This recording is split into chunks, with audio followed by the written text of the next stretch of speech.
Press the 3 straight lines, press brewer deep clean, and OK. Remove drip tray and remove any coffee or water in tray, then reinsert.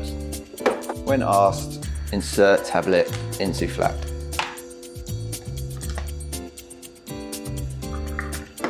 Then press OK and cleaning will take 10 to 15 minutes. Once complete, empty drip tray. Once empty, reinsert. Press OK.